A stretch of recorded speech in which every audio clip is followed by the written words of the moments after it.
Takže ahojte všetci, zdravím vás pri ďalšom videu našej opravy z Etoríku. No a takže zase sme sa posunuli o kus ďalej, diely, ktoré nám došli teda z pieskovania. Tak som potom poopravoval ešte, čo boli nerovnosti nejaké, tak som pregitoval, samozrejme iba minimálne, aby tam nebol veľký nános gitu, nemám to rád. A na čo je to traktor?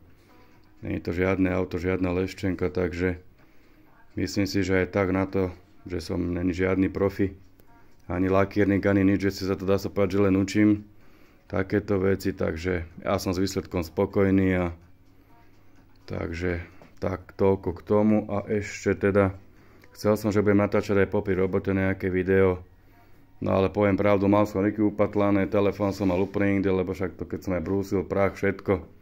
Takže tomu som sa nejak nevenoval, tak preto už natáčam až teraz, keď sme teda zmontovaní. Takže aspoň bolo vidieť výsledok, že ak sme sa posunuli teda ďalej. Takže máme to už poskladané. Traktorík už sme mali aj naštartovaný. Mám aj nejaké video k tomu, takže môžem ho pridať takisto sem.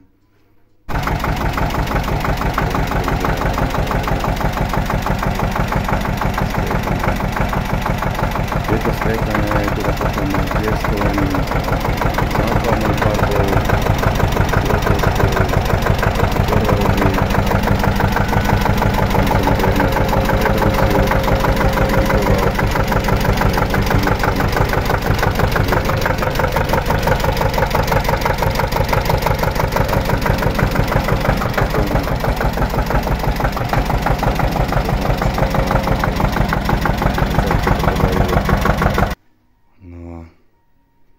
takže takto nejak nám to teraz vyzerá a budeme teda pokračovať ďalej. Sme sa pustili teda do demontáže zadných blatníkov, lebo takto to robíme na etapy, no nevadí.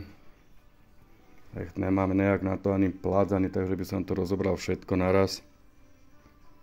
A chcem, aby ten traktor bol aj pojazdný, predsa mám to tu v garáži, keď treba sem skovať aj auto, takže takto postupne to dáme do poriadku.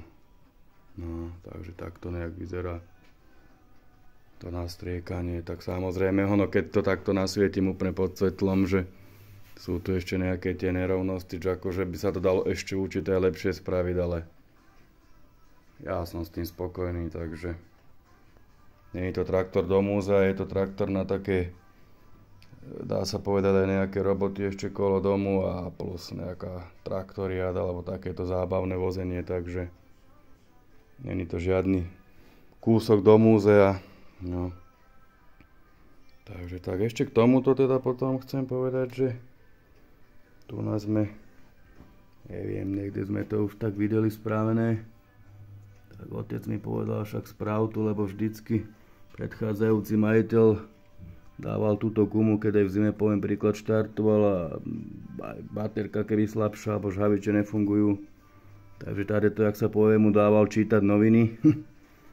A bolo to celé pohárané, tuto komplet stále, guma tu len tak sa navliekala hore dole, takže sme takúto vychytávku videli. No a tak som to tak aj podľa toho spravil, že ak teda však by bolo treba, tak to povolíme a môžeme mu dávať čítať noviny odtiaľto, respektíve z kartušov. Mu dať trošku ohna a teplý štart a mašinka musí v momente nabehnúť, takže to je len taký doplnok, ako či to využijeme, uvidíme, ale tak hovorím, je to hlavne robené kvôli tomu, že väčšinou to každý tady to dáva ten oheň a je to všetko pohárané, potom opálené a nevyzerá to dobre, už keď to teda je nastriekané, tak chcel som, aby to vydržalo trošku také pekné, čo najdlhšie, no a takže takto k tomu a hovorím, k tomuto už neviem, x debát bolo, že v tejto šálke niekto tam má olej, niekto tam nemá olej, má tam byť olej, nemá tam byť olej. Neviem, každý má na to svoj názor. Ja som urobil tak, že filter, keď som mal rozobratý, tak som dal do tejto spodnej misky olej. Samozrejme, nemôže ho tam ísť nejak veľa, aby to nebolo utopený filter, kade nasáva potom. Takže je tu trošku oleja daného, tu na miske.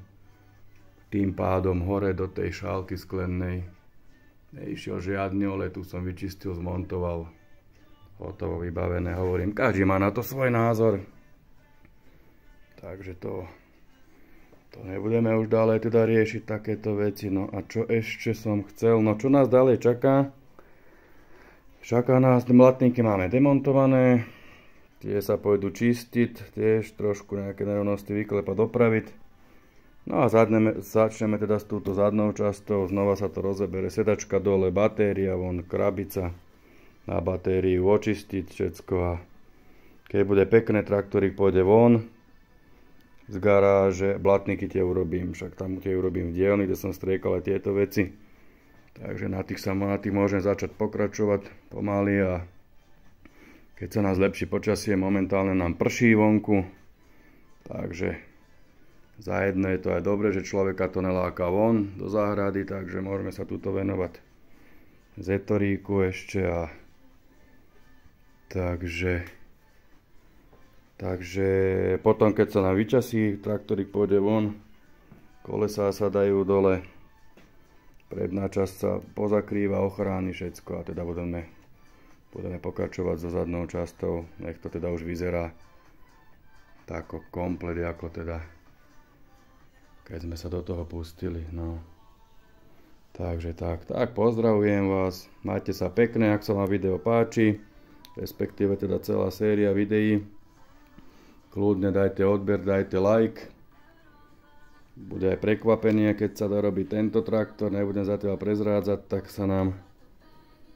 sa nám podarilo zohnať tiež takého veterána, ktorý teda už je zriedkavý a budeme pokračovať zase na renovácii na ňom, takže máte sa na čo tešiť, ak vás takéto veci zaujímajú, len prezradím teda, že je to tiež Zetor, ale je to ojedinelý kúsok, není ich veľa, takže bol to odjak živa môj sen mať taký Zetorík, takže splnilo sa to a keď sa dorobí táto 25, tak sa vrhneme potom nám, takže máte sa na čo tešiť, takže kľudne hovorím, dajte odber, dajte like, ak sa vám toto páči a kľudne sledujte nás aj naďalej.